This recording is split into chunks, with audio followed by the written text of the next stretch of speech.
Okay, I think we probably get started. I think, as most of you may know, it's part of our HRSA grant to do lunch and learn series. Once in 3 or 4 months, we invite a speaker here, and we offer through webinar for people outside Emory to Lincoln and region. And we will be taping this and making it available on our SERN website too, for people who could not be here and would like to listen to it later. This would be available, and also for medical fellows, residents, as they rotate through. I've been talking to Michael. This resource we're going to organize and make it available to them also. So at this point, I'm going to let Lockie, our project manager for HRSA, which hopefully some of you have had a chance to meet. And those who haven't, Loki is our project manager for the HRSA grant, and I'm going to let her introduce our speaker today.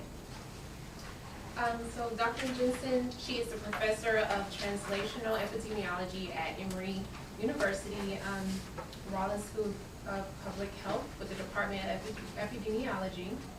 She has a master's in psychology, a master's in science in epidemiology, and obtained her PhD from Erasmus University in the Netherlands. Her research involves the translation of genomics research to applications in clinical and public health practice. So her topic today will be the future of the genomic prediction of common diseases, big data, better prediction. Okay. Thank you so much. We're going to turn the overhead lights off to let you see this. I think it's more about the slide than about me. Thank you first for the invitation. I was first confused because I thought this is the third time I speak at the Human Genetics here, but I think it's so big that every audience can be addressed with a targeted presentation. First of all, disclaimer, I'm very much a researcher. I have zero experience in clinical care, not at all in clinical genetics. I have a huge interest. There will be a few terms on the slide that you will start familiar with. At any point where you think the slide is getting too technical or you need some additional explanation, please ask me, because I really would find it a pity if I explain something on the early slides that appear to be crucial for the rest of the presentation and you didn't get it. Because I'm going to explain a few technical concepts that are really crucial in genetic risk prediction. So what the idea behind genetic prediction is that, and I think you have heard those words more and more in the news. You know, personalized medicine is the future of healthcare. And the idea behind personalized medicine is that instead of giving a total population one and the same drug, which some might benefit from, as we can see here, some have no effect and others will have adverse effects. The idea is with personalized medicine that we can test individuals first, and then split them into groups and give every group a targeted medication that particularly works for them so that they all have beneficial. That's the idea behind it. Whether it's realistic or not, that's I think to be answered in the next 10, 20 years. But what is very important is that in order for this to work, first you need a good test. And then you can assign groups, and then of course for each of the groups you need a therapy that works. And that are two major challenges, I think, in order to make personalized medicine working. And one of the tests that they mention always is DNA, because we recently started from genome-wide scans, where we test 500,000 biomarkers. We start doing whole genome sequencing, and then within a few years we know everybody's total genome. That's the idea. Yeah. So therefore DNA is usually fun. Genetic prediction itself is not new, and this slide is closest, I think, to your work, because clinical geneticists are already predicting diseases and diagnosing symptoms. But my talk is not so much about diagnosing symptoms, but are predicting diseases already for decades, and mostly monogenic diseases. And why can we predict these diseases so very well? Because the etiological pathway, so how people get ill, is relatively simple. It is usually a mutation in a gene that causes some kind of change, and then people got ill. So that means also that the test, the genetic test as such, is like a light, you know, when it's off, you don't develop the disease, when it's on, you develop the disease. And here you see some examples, where you see on the y-axis the disease risk that people have, and here you see carrier and non-carriers. For Huntington, you all know that when people carry a mutation in the Huntington gene, they have a 100% probability of developing Huntington. Maybe when I tell it here, it should be 99.7 or something, or 99.9 because it's about repeats. I know that. But for simplicity, educational purposes, it's 100%. And if you don't carry mutation, it's 0. Yeah? So this is a very informative test in people, in families, because it tells you whether you are going to develop Huntington or not. But also for familial forms of cancer, colorectal and breast cancer, it is not 100% and 0, but it's a very large risk in carriers and population average risk, because all women have a risk of breast cancer and all people have a risk of colorectal cancer. It is still a huge difference in risk. And so huge that we have kind of personalized medicine for these subgroups, because these people are usually in families, and for families we have specific, for breast cancer screening, more intense mammography screening starting at a younger age. So this is all examples from personalized or stratified medicine that we already do. But this is what we are now focusing on, at least outside your field, the people in genomics are focusing on this. On complex diseases like type 2 diabetes or heart disease or asthma, where it's not one single gene that determines whether you get ill or not. It's a combination of many, many genes and many, many environmental factors. Lifestyle, like exercise, what you eat, what you drink, how much stress you have, that all is a complex interaction that makes you ultimately ill or not. Yeah? And so it's not like a light switch test when you make a genetic test of it, it's more like a control panel of a space shuttle where certain combinations of buttons makes this space shuttle go up. Yeah? It's not one button, it's a combination with a kind of control. And here you see examples about the strength of the genetic risks in the 3 variants that are implicated in type 2 diabetes. And you see here, when you look at carrier and non-carrier, non-carrier of mutation, we don't call it mutation, we call it risk alleles. But you see that the people who carry risk alleles in this P-code gamma gene, they have only a slightly higher risk of type 2 diabetes than the non-carriers. And that's for all of the variants that you easily see that you're not going to attempt to find these people in the general population and offer them a special prevention program for diabetes, because these have just a slightly lower risk.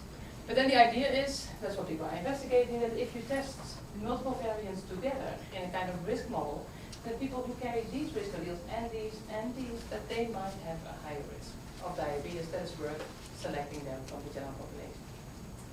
And people become very optimistic about that, because we are discovering these genetic variants, these SNPs, single nucleotide polymorphisms, at an increasingly faster rate. It goes by 20s or hundreds of variants in one paper, and this makes it very promising that at the end we have discovered so many SNPs that we can predict complex diseases quite well.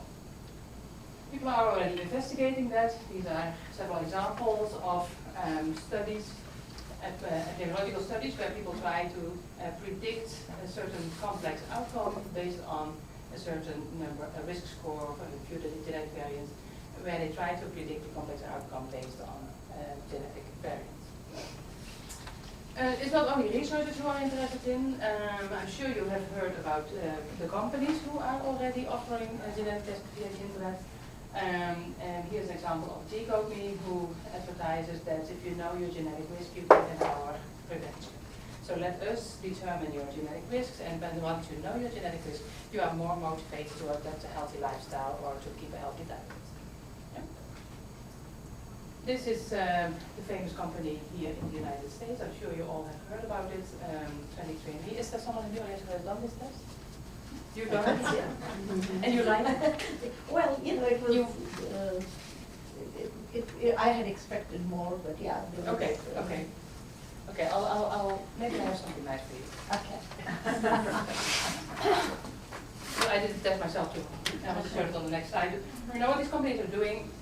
Is basically you get a test kit at home and you spit in a tube, and then you send that back to, in this case, California, and then they have a certified lab that in 6 to 8 weeks analyzes your DNA, and then you get a personal login code. You go to your own page and you see all your disease risk. Now this is a very straightforward process, but you know what totally the trick is? What happens here? What happens between this lab that's CLIA certified and my results on the screen? This is we have no idea about what's happening there. How do they get into your list? I will get back to that. And here are some of my results. This is an old slide. In the beginning, for every presentation that I was giving, I updated. I went to 23andMe and updated my presentation by the latest results, but I got bored. So this is a presentation, I think, from a few years ago already. And what they do is they list all your diseases, and they categorize them by for which I have an elevated risk, for which I have a decreased risk, and for which I have a typical risk. And okay. So there's also some products, of course. They also test my risk for Alzheimer's disease, and I thought it was nice how they did it. Confidential. Yeah. So it's confidential. So what does that mean? That because Alzheimer's disease, if you test ApoE, and I'm sure you all know what it is. It is not something that you on a Saturday night would like to know, yeah, let's click my ApoE, because it can have impact. And that is basically, when you press on this, they first warn you for that. You get a page that I thought it was very informative. That was also what genetic counselors would tell you, that it might impact, you may get worried, there's impact for your family members, insurance, etc. They warn you. And then if you know about all that, and then at the end you can say, please show me or don't show me my results. Well, I clicked on it, and then it turned out that because I was one of I got my test from the company very early on, and the Alzheimer's disease, ApoE, was only available for people who had signed up recently because they were genotyped with a new platform. So I was scared first, and I said, impact insurance, and yeah, let me see it, and then they said, well, first you have to update and buy the new test. I thought, I thought it was not so nice. They should have sent me an email, we had Alzheimer's results. Unfortunately, you are genotyped with the old platform. If you would like Alzheimer's, first upgrade, and then you can see it. But I think they have a package now where you can buy it, they it's a update separate you. Yeah. They can update. It is those Just early an on. add-on. Yeah, but I think the marketing is changing too, is the point. Yeah. They're realizing people want it updated. Yeah. No, that's true. That's still development there. But here you see, it's also very nice. You see that they predict with 4-star confidence. Do you have any idea what that means? Do you have any idea what it means? The 4-star? Yeah. I thought it with the elevated risk that you were saying. The confidence Yeah, that they don't want it's to. also my decreased risk. They have also 4-star confidence and others is 3-star. You would think that, for example, that they are very sure that my average risk for celiac disease is 24 instead of 0.1. That they are very sure about that estimate. Right. That's not true. It only tells you that the SNPs that they are using for my prediction come from studies with more than 750 people. It does not tell you how many SNPs they are using.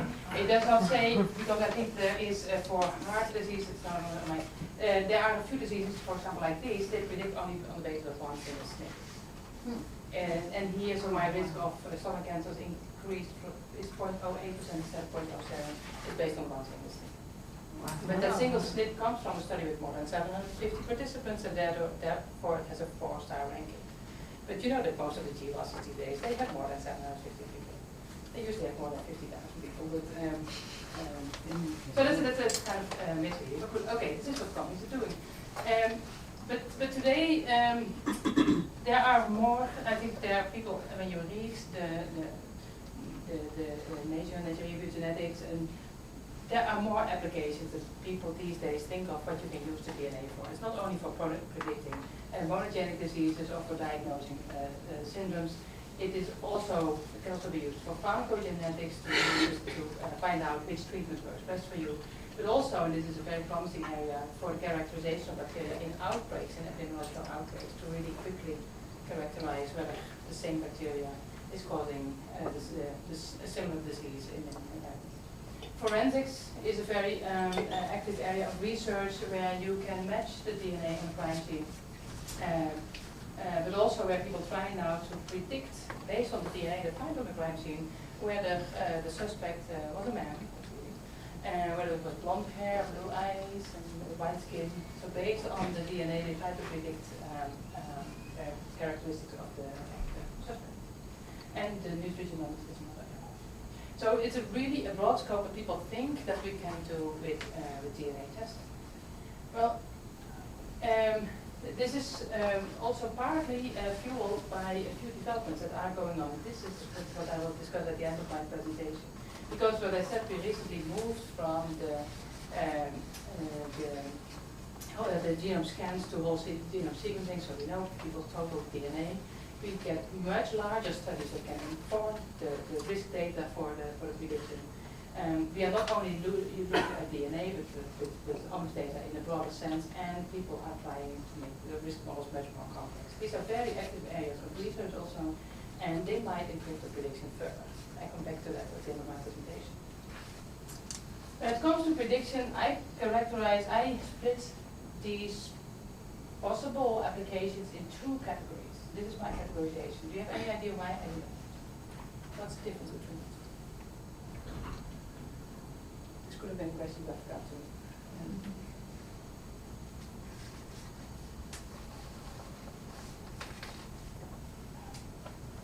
It has to do with predictive ability.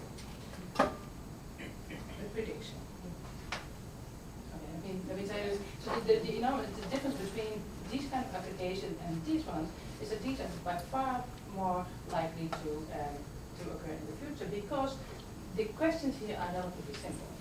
It is either monogenic diseases where just one gene has a huge impact in the disease. It is questions of matching, and matching within forensic, and then it is a match, yes or no. And with the characterization of bacteria also, it is the same bacteria or not. And you test a few markers and it is the same or not. It's not a probability of being the same. Yeah? So these kind of, and it's diagnostic, also it's a syndrome, yes or no. At the end, we need years of research, but this becomes relatively doable. So I believe this is where the challenges are, because this is about prediction. This is about more complex outcomes. There's not a yes-no answer, but it is a range of possible risks. And that is because because there are so many factors involved, and so people have to make what they call risk models. So they have to combine all the information into a kind of model, and you use a model for the prediction. Now, as soon as you start to based on the model, it gets complicated. Now, so how do people in the research make genetic models? And I'm not sure whether you are familiar with the literature, but when you read the literature on, for example, the genetic prediction of type 2 diabetes, you see typically that people use these three different approaches. So the first one is the most simple one. So if they consider 20 SNPs, for example, for the prediction, they simply, for every person in the population, they calculate how many risk alleles do you have in total. So when you have 20 SNPs, the range, the potential range of risk alleles is from 0 to 40, and you calculate for everybody what is the number of risk alleles that they have. Now, when you have a few SNPs that have a much stronger impact on disease risk than others, you have to calculate what they call a weighted risk score. So that, for example, for Alzheimer's prediction, that ApoE has a stronger weight in the prediction than maybe many other susceptibility variants that also highly predicted. And when you want to do it a bit more sophisticated, then you do that in a regression analysis where the computer calculates the weights. And when you have that, you get a distribution like this. It's not like what you may be familiar with in your practice, but these are the test results when you make a risk score. So what you see here for the prediction of type 2 diabetes, you see on the x-axis, you see the number of type 2 diabetes risk alleles in this study, I think about with a few thousand people. What you see here is the frequency distribution, and the black one is the distribution that was in the people in this study who had diabetes or who developed diabetes over time. And the gray one is the distribution in the people who did not develop diabetes. And what you basically see is that, so here they tested 18 SNPs, and that has a theoretical range from 0 to 36. But in this study, nobody had less risk alleles than 10, and nobody had more than 28.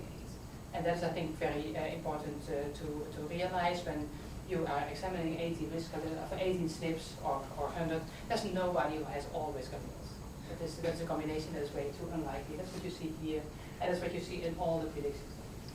But you see also here that the risk distribution of the patients and the non-patients largely overlaps.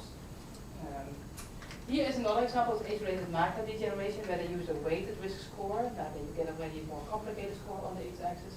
And here again is the dark distribution is in the patients, and the light one in the people who did not develop macular degeneration. But if I ask you, these are two genetic tests for two different diseases, which one has the best predictability? Sorry? AMD. AMD, and why? Because it's more Better separated. differentiation. Okay, I think that's the most important message of my talk. Because oftentimes people don't get it. It's much more separation, and when it's more separated, because in practice you never have for all these different risk categories a different treatment. In practice, in medical practice, you always need to make a cutoff score. Let's forget about this. You always need to make a cutoff score somewhere where you decide above this number of risk alleles or above this score I'm going to treat the patient, the people with a preventive treatment, and below that I don't do it. And you see that when the distributions largely overlap, you make a lot of mistakes. Because when this is your treatment threshold, here are a lot of people who would develop the disease who get not treated, and here are people with a great distribution who will get treatment, but they will not develop the disease. And wherever you put this threshold, you make more mistakes of one kind or the other. Now, when it is more separated, then you see that the majority of people who will develop the disease is here, and, well, it's a bit less perfect, but many people who will not develop the disease are here. So when it's more separated, then it's a better predictor. Now, we have a very nice summary statistic for that, and that's the area under the curve. And that's the AUC, and you see this always reported in genetic prediction studies. And the AUC ranges from 0.50 to 1, and when the distributions totally overlap, exactly overlap, here you see a bit extra, but the exactly overlap is 0.50. You cannot make a good distinction, never. And when the distributions are totally separated, totally, it's 1. So whenever you see this in articles, you now know it's a reflection of the risk distributions. The higher this number, the more the distributions are separated, and the better predictive the test is. Now, how predictive is the test generally? I need an update, but the current graphs still look the same, like these. Genetics, the SNPs are not so very predictive for predicting common diseases. A few exceptions there, like age-related macular degeneration is an example, but also celiac, Crohn, diseases where the autoimmune, where SRI plays a large role. That are the exceptions. But for the majority, cardiovascular disease or type 2 diabetes, it still keeps on looking like this. And why is that? Because when you want to have a higher AUC, a better prediction, you need variants with a strong effect, like ApoE, like HLA. And that's an example what you see here. You see two examples. One where the area under curve is 0.60 for the prediction of type 2 diabetes, and the other for hypothyroidism, where the AUC is 0.80. And you see here are the odds ratios of the effect of the SNPs, and you see that the odds ratios are here are much, much higher than even the highest here. Yeah?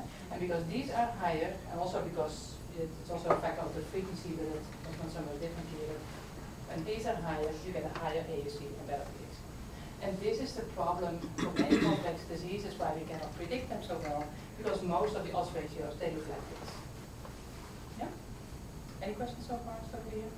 But this is the essence, I think, of genetic risk prediction studies. If you understand this, then you can read those papers, because it's all about it. So what determines the predictability of DNA? Well, it is, of course, the number of genetic variants that is implicated, the frequency of each risk variant, but most importantly, the odds ratio of their effect. So if you have more variants that have a stronger effect, you better predict the outcome. And then, so now I'm going to tell you a little bit of science step. If it is this simple, if it really the predictability is a function of these parameters, then I was interested, can I then model in simulation studies how predictive a test can become if I know, for example, 100 variants that are implicated in type 2 diabetes. We now know, I think, about 60, and they all on average have an odds ratio of 1.1. But what if I know 100 of those? What will then become the AUC? Now, we did this, and so we did this in simulation studies. And simulation studies is usually a big step for people, but I hope I can explain that to you. So what you normally do in an empirical study, when you collect data, this is your data sheet. We all collect data, I think sometimes, one day or another. So the columns are variables, and the rows are people. So you collect your data, and when you have your data, you can calculate your results. And these results can be, for example, when the columns are genetic, when the columns are SNPs, you can calculate genotype frequencies, you can calculate for when the last column, for example, is the disease status, you can calculate how many people get the disease, and what is the association between the genotype and the disease. But based on these data, you can also test when you combine these variants into a model, how predictive would that model be? What is then a simulation study? A simulation study starts with results. Starts with information about genotype frequencies, disease risk, etc. And based on that, you make a data set. You construct it in such a way that if, for example, this first one is a SNP, and this SNP has 3 genotypes, that the frequency of those genotypes in this column is exactly what you put in. Yeah? And then when you have this data, you can calculate the predictability of a genetic test. And we take the data from the literature. So we don't, that is what we do in our studies, we don't make up genotype frequencies.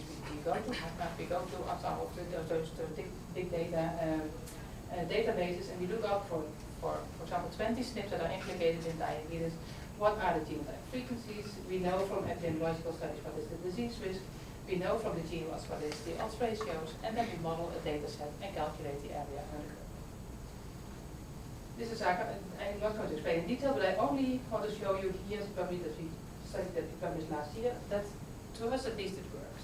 So here we have 9 studies from the literature, 8 studies from the literature, where the people in empirical studies, in real data, examined the predictive ability of these risk scores. And this was the area in the curve that they observed. Now what we did, using the method that I just explained, we looked up what are all the odds ratios, the frequencies, the disease risk. We made a data set, and in that hypothetical data set, we calculated the AUC. And this is what we got. Now to us, that is similar. Yeah, so that means that based on the model that we have, we can estimate what will be the predictive ability if we take the data on the odds ratio. Like, this is nice, but why are we doing it? Yeah, because ultimately, why you would like to say something. Now, well, here is a potential application, because nobody has any idea how predictive is this test. Because 23andMe, as and all of the other companies as well, we don't have data. They can't prove that for what is the predictive ability for coronary heart disease, because they don't have data, and so we do not know it, how predictive this is. So what we did is we investigated this in a simulation study. In the paper that we published recently, we added a third company, Epidemiology, but we simply looked in their website, which diseases are they predicting, what SNPs are they using for that, what references do they cite for that, what is the genotype frequency, what is the odds ratio, what is the disease frequency. We made our model, and then we calculated AUC, and here's what we found. And let's focus on this one only. So that horizontally they are approximately the same, approximately. But for 23andMe, for example, you see here that equal population had an area in the curve that was 0.57. And you now remember, how the risk distribution then look like. They largely overlap. This is just slightly better than tossing a coin. Yeah? Slightly better than tossing a coin, because tossing a coin has an area under the curve of 0.50. Celiac goes a lot better. The area under the curve is 0.82. That was even more extreme than the AMD graph that I showed. Type 1 diabetes as well, and yeah, that's about it. AMD also quite reasonable. And that is again because in those diseases there is one risk factor that has a strong impact. So we see that they mostly, so this is slightly better than tossing coin, this is much better, but overall the companies have about the same AUC. But you see that, so when you get your results as a consumer, you do not know how predictive each test is, and this does give that information. But then we also looked at, do the companies give the same results? So usually you set your DNA only to 23andMe. You didn't try another company. So you have only the results of 23andMe. So what we also did in this simulation study is we, because we knew the formulas of 23andMe and we knew the formulas of Genomic, for every person in our hypothetical data set, we calculated, okay, what if you had sent your DNA to 23andMe, what would be your predicted result? And what if you had sent it to Genomic? And here you see the results for celiac. So on the x-axis you see what 23andMe would have predicted, and here what Genomic would have predicted. So you see, first of all, the 23andMe, for all the people, everybody that sent a DNA, this is 100,000 people, every dot here is 1 person. Everybody gets a risk between 0 and 4%, but with the Genomic it's between 0 and 70%. So here is an individual, it is an outlier, you easily see that, and I admit it, but this person gets from 23andMe a risk that's about 2.8%, but from Genomic a risk that is 70%. But you never know that, because you send your DNA only to one company. And here, so this is the line here when the predicted risk between the two companies are equal, and you easily see that everybody gets a much higher risk from DCOB than from Translational. And why is that? Because in the calculation is in such a way that they start with an average risk for the whole population, and then add to that the sleep effects. And the average risk in the formula of DCOB was simply 10 times higher than that of Translational. But this is what you never know, because you only get your results from one company. And this is of course one example. Here is for the other 8 diseases that we investigated. Huge differences between the results that come from Translational and from DCOB. So the AUC seems the same, but at the individual level you get totally different risks from the different companies. And here is another funny example, very striking phenomenon. DCOB predicts risks that are higher than 100%. Sorry? That is not possible, that's true. But they use a formula that is not entirely correct. So they make errors in their calculation. And that's of course not possible. But as a consumer you do not know that. And this is therefore a very useful approach to get insight in the predictability of tests when you have no data. And who in this country is very interested in that? The FDA. Yes, that's what I was going to say. The FDA is very interested in this because they have to, oftentimes people want to register their project and get approval for their project, but then FDA has to say, no, you don't have data. Come back when you have data. But in this case, you would like to say if you use a simulation study and the area on the curve predicts that the area on the curve is about 0.54, you tell to these people, don't even collect data. Find something else. Find another business. And that is where, because it is when the area in the curve with the prediction with simulation studies look promising, you would like to confirm it in real data, but when it does not look promising, you better find something else, because it's unlikely, that suddenly an empirical study, a real study, will show you a huge effect. So that's because the predictability is so dependent on these variables, it makes it a very handy tool, I think, for giving this extra evidence about predictability. But that is, of course, when you consider about known values. But how about the future? Well, for the future predictability, how predictive can a test become is limited by 2 main factors. And the one obvious factor is the heritability. Even when you have in the future someone's total genome, it does not mean that you can predict all diseases equally well. When you have someone's genome and we totally understand how the genetic variants impact, they determine your eye color.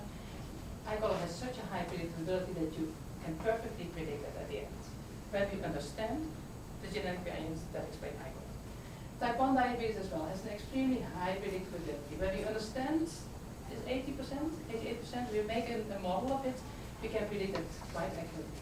But here at the bottom end is the non-familial breast cancer, 27%, type 2 diabetes, 26%, lung cancer, 26%. That means that only 26% of the variation in disease risk is due to genetic factors. And simply the lifestyle plays too much of a role. And because lifestyle plays such an important role, a genetic test, even though you have someone's total genome, can never be a very good predictor. For these diseases, yes. For these diseases, here, no. And this might be good news. Some own responsibility involved. It's not all in your genes if you are not so very happy. And this is how it works. Unless you're a woman. 41%. It's still not. And here's how it works. So this is the relationship. Here's the graph with the relationship between the heritability, so the proportion of variants explained by genetic factors, and the maximum area under curve that you can get. Well, for a disease that has an heritability around 25%, it's about here. This is what the maximum AUC will be. It will never, it depends on how frequent is the disease in your population, but it will never become a good test. To become a test with a high AUC, that's here, it needs to have a considerable heritability. And of course, heritability varies between populations, but that's the same for the predictability. But you need to have a high heritability to make it really a perfect test. Now, we made this graph in 2006, and it recently has been confirmed by a formula that this is the association, the relationship between The other limiting factor for prediction is that complex outcomes, complex diseases are simply too complex. Like airplane crashes are too complex and capsizing of ships are too complex. What do I mean with that? They don't crash all for the same reason. It's not one defect in airplanes that make them all crash. Every time an airplane crashes or a ship capsizes, it's a different set of risk factors that occurred at the same time.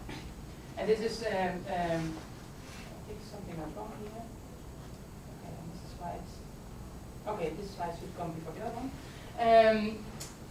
This is a case example in the research of disaster management, where they try to predict why did this ship capsize from the coast of Belgium in 25 years ago. It was a good ship, there was nothing wrong, it was a calm sea, it was sailing from Belgium to England, it's just a sea, it's not an ocean. Nothing seemed wrong and the ship capsized within 100 meters. And they analyzed why did this happen, and they found out on that day that the bow doors at the back of the ship, they were open here. Because someone forgot to close it, but that is not on its own, it's not smart, but it's not a sufficient risk factor for making a ship capsize. There have been reported crossings to England with bow doors open. As long as the sea is calm and you have a calm speed so that the waves do not get that high. But what was here happening that day, they had full ballast tanks, and this is something I learned about how to get cars on ferry boats, because you have tides. Sometimes, with high tides, you need to lower the ship to get the cars on deck. So in that day, then you fill the ballast tanks with water so that the ship gets lower on the water, but before you sail off, you have to empty them again so that the ship goes up. But they were delayed that day, and they didn't do that, and they were sailing with higher speeds and creating higher waves that could enter the ship because the bow doors were open and the ship was low on the water. So you see, it's this combination of unlikely risk factors that happen at the same time and that ultimately made the ship to capsize. And now I have to go back to this one. This is how they analyze it. They call it a why because graph in disaster management, and they simply break down the causes until they cannot further be broken down. And they concluded that this ship capsized because of a very unique combination of 30 risk factors that happened approximately, in the same time. So this explained why that ship capsized on that day. But what is the value of it for prediction of future capsizes? Zero, because? You would need all the same exact factors in place. Exactly. This combination, in its combination, is so bad that it's very unlikely to occur again. So it helps explaining why this ship capsized, but for prediction of future ones, you're not going to check the ships for this combination. Yeah? Because the next time the sea is rough, or the captain is drunken, or there's something wrong with the ship. So it's a different combination. So the only thing you can do is investigate a lot of these accidents, and count what are the most frequent risk factors, and then intervene on the major risk factors.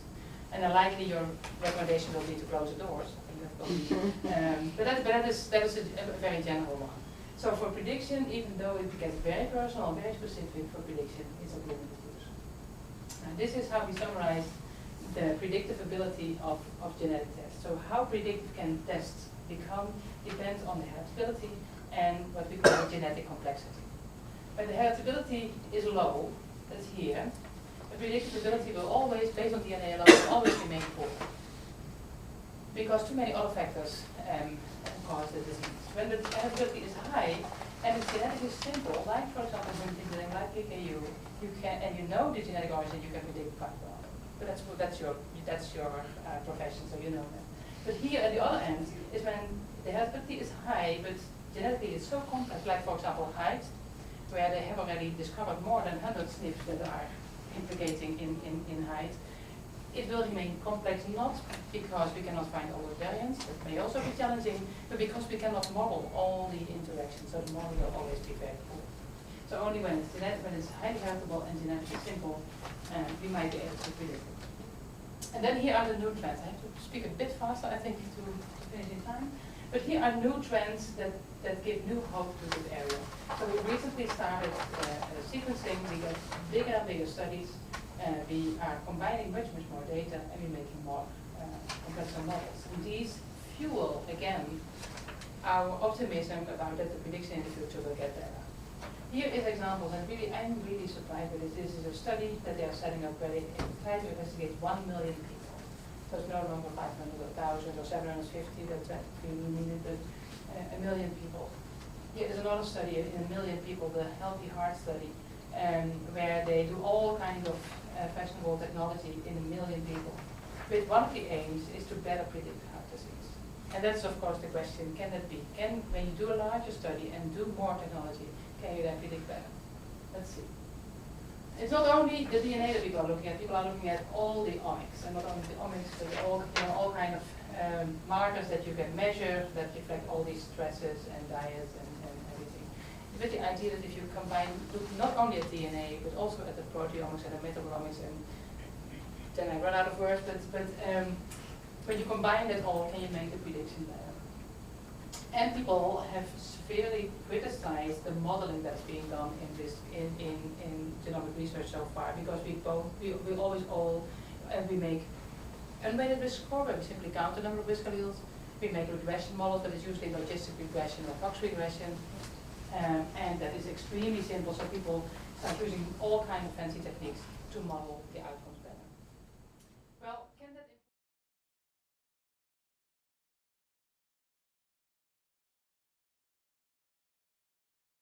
Is that a problem? Yes, for many applications it is a problem, so you can never say that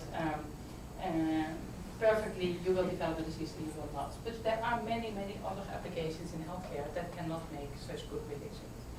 So we should not think that we can only use DNA prediction when the prediction is perfect. There are many scores, for example the Framingham R score has an area under the curve that is 0.70 at best. You know, the Gill model for the prediction of breast cancer risk has an area under the curve of 0.55 in some populations. It's hardly better than Tosca and Coyne, but sometimes people use it. So whether we can use genetic prediction is also determined by what are we doing now, and can genetic prediction do for this prediction do a better job. And for breast cancer it might be, because the area under the curve of breast cancer risk models is already 0.60, 65. And because the alternative is worse, it might be a useful application in healthcare. But the most important question will always be, what are you going to do with that prediction? You cannot say when the area under the curve is 0.80 is good, when 0.60 is bad. It really depends on what are you going to do with that result. And here is an example from a breast cancer prediction. If you would like to stratify the breast cancer screening program, maybe in 3 sub-programs, you know, some women get less mammograms, others get more, maybe a low AUC can already be good enough. I'll come back to that on the next slide. But if you would like to use the test to recommend prophylactic surgery, then maybe even an area under the curve of 0.99 makes too many errors in women. So you cannot say 0.60 is good enough, 0.80 is good. It really depends on what are you going to do with it. Now this is an example that people have proposed already several years ago, and one of the examples that I believe in, if we can make it happen, that is, for example, by the stratification of screening programs, breast cancer screening, colorectal, prostate cancer screening, where when you look at the genetic risk scores, you get a distribution of risk, and you can decide here, the study of Farrow et al., they say, okay, women who are at the lower ends of the risk distribution, they can start their mammography screening later, and women who are at the higher end should start earlier. Another idea is that you split this population in 3 groups, and that the lowest group comes once every 5 years, and the highest group one every year, for example. So that on the population level you make the same number of mammograms, but you make more mammograms in the women that are higher risk. So if the genotyping becomes predictive enough, cheap enough, and we can organize it, that might be an application that might be useful, because the benefits of such an approach you evaluate not on the individual level but on the population level. You cannot say for the women who are in this group, we prevent breast cancer in you because you have a high risk, you will otherwise get it, and now you come in the screening program. No, but you know that if all these women come to a more frequent screening program, on average, you prevent more morbidity and mortality. You cannot say at the individual level it's good that you participate, because otherwise you would have gotten breast cancer. It will not become that predictive. But on the population level, it might reduce morbidity and mortality. It's the same as with blood pressure. It's not that everybody with high blood pressure gets a heart disease later. But we know that if we treat all people above a certain cutoff score with blood pressure and normal medication, that on average we have a reduction in morbidity and mortality. And that so the benefits are on the population level, and that might work. So here is my summary. I expect great opportunities for the immunogenic diseases, and also for the monitoring of outbreaks, DNA matching, because simply here the problem is simple. It's matching, it's yes, no. I'm uncertain about pharmacogenetics. I didn't touch upon it today because it's a whole presentation on its own. There are promising examples, but some are by now already less promising, and not so many new examples are coming. I am by far less optimistic about prediction of common diseases. Maybe to stratify risk populations, but then even for that, you have to see whether it can be cost effective. But one point for now, and that is maybe less relevant for you, I think this is really the field of genomic risk prediction is still relatively immature. What we need by far and by forward now is better studies on genetic risk prediction. Because the methodological quality is often relatively low, it's very much data driven, which means that people had this data set in which they discovered several SNPs and let's use it for prediction. Not realizing that if you would like to really investigate the predictive ability, you need to do that in a population in which you later would like to use the test, not in a carefully hyper-selected case control study. Of the analysis are still poor in the end of the day, so you really have to be careful when reading papers about this, and it's often very unclear what's really being done. So if you really want to move forward, then the research has to be done more well. And that's the other one. That's the main message. We're ready for some questions and comments. Any questions? So do you agree? Do you disagree? Are you disappointed? Or are you?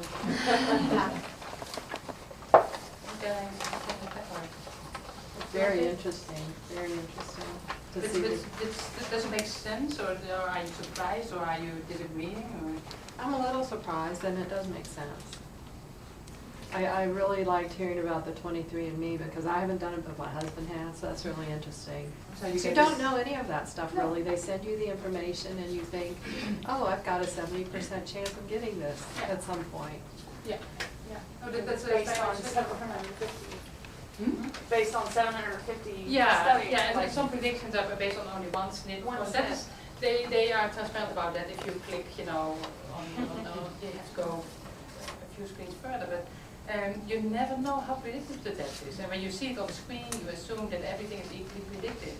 And for that, so maybe it was a bit too much detail, but that's where these hypothetical studies can be so useful because we don't have the data, and then we can say, okay, yeah, as long as we don't have the data, let's just go. But these kind of studies can really give us some insight in what is better prediction and what is not. This is so useful in terms of what we heard, and I know it's useful for FDA, but is your group doing anything for average population to get some message out about the comparison results? I mean, So I would like to become more active in that. Yeah. So I would like to write more also for just the general public. Right. So I'm working on that right now. Because I think it is, so the good news, good news, not for everybody, but 2 of the 3 companies that we investigated are already closed. So Decode.me and Epidemiology. Oh. And that was, I have to say, it was before we published. But we want to have that in the opposite order, but we got a paper published anyway. But so they also realized themselves that it's not so very predictive. And they were taken over by different companies, and those new companies, big investors, say, okay, we're not going to invest anymore in that area. 23andMe at the same time is also refocusing. They are more going to research. They would like to collect also data on 1 million people. Right. So you pay for your DNA test, and you answer a lot of questions about your whole health status, and with that they would like to do GWAS research. Yeah. I thought they got funded through Google. Yeah. Google has got, and so what was interesting to me for people like, we have had 2 or 3 patients come to our clinic adult patients who got diagnosed through 23andMe. like for a monogenic mutation, like Oh. they're doing certain common mutations now. So say this adult man who had symptoms of MCAD, you know, during stress, and he was diagnosed for, and we confirmed it in our lab, the mutation, it was the same mutation. So this patient has been having a diagnostic odyssey from regular doctors, and he goes to 23andMe, and he gets diagnosed for a genetic disorder. I know the geneticists won't like to hear this, but so what's happening is it is opening, and they are. When I checked on their site, they are checking for over common MCAD mutations. You know, common 9 or 10 MCAD mutations. So why would somebody spend $500 in a DNA lab when we can get a $99 a screen kind of a thing? I mean, I'm just asking them. Yeah. Oh. But there are still reasons to do, because for example, but I do not know insufficient about your practice, but for example for breast cancer they also test BRCA1 and 2 mutations. But they test only 3 out of the thousands that are known. Yes. And those were only the 3 that were not on the patent of Myriad at that day. And because those 3 were found in Ashkenazi Jewish, and you cannot patent mutations that only occur in a certain ethnic population, because then you can use the genetic test as an ethnic test. That was not allowed to patent. So the 23andMe is only testing, they are doing BRCA1 and 2 mutations, but you have to read the small fonts to read that it's only 3 of the thousands of mutations that are being known.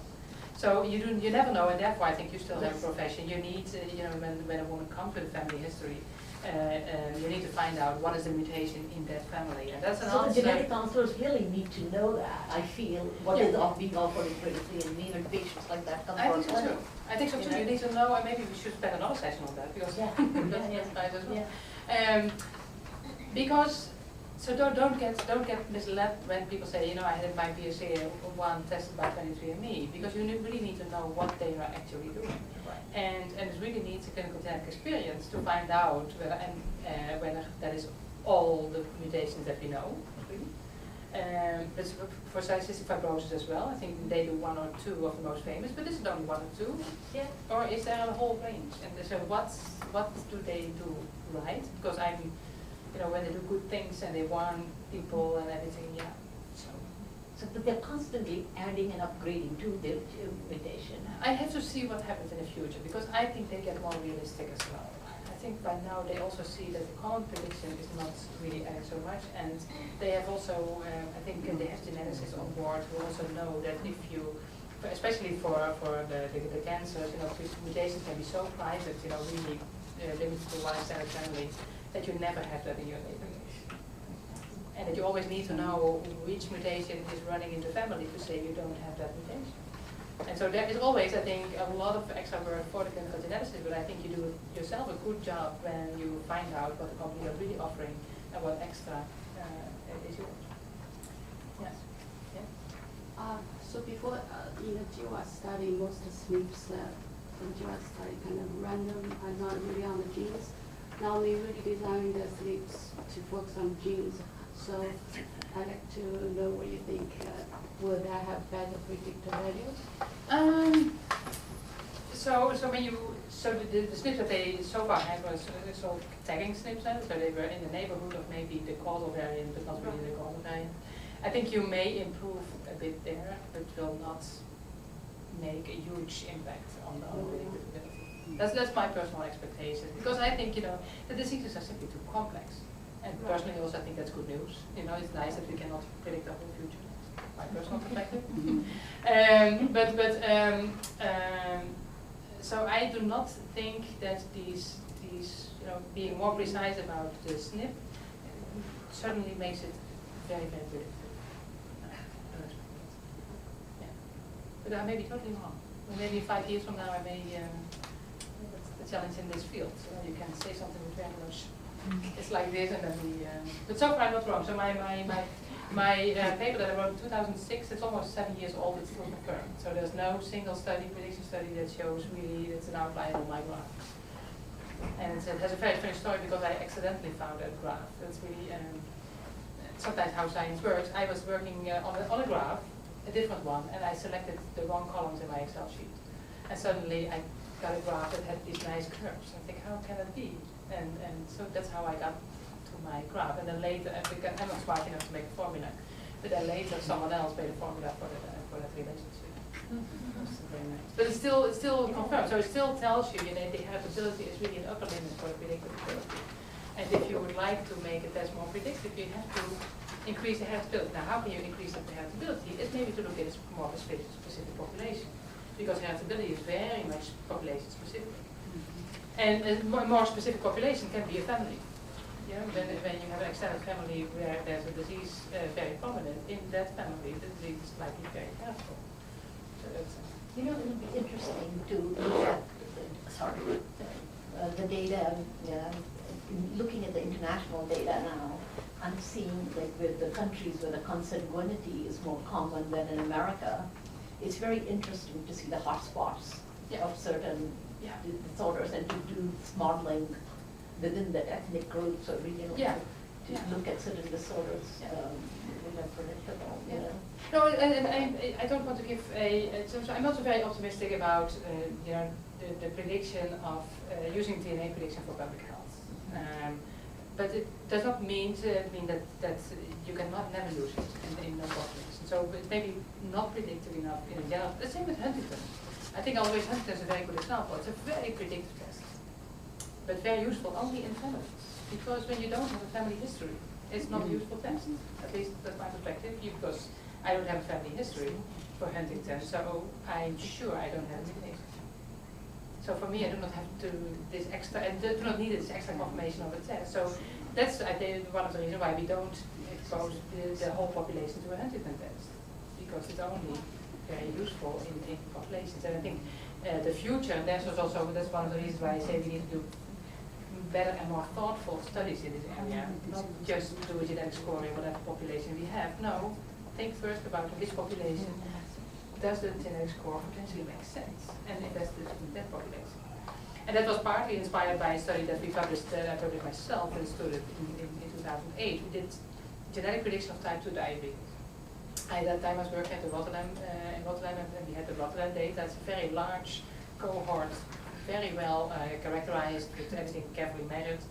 And we assessed the predictability of the genetic risk score, and it was not predictive. But this population, on average, was 70 years old. That is not a population in which you would like to predict and prevent type 2 diabetes.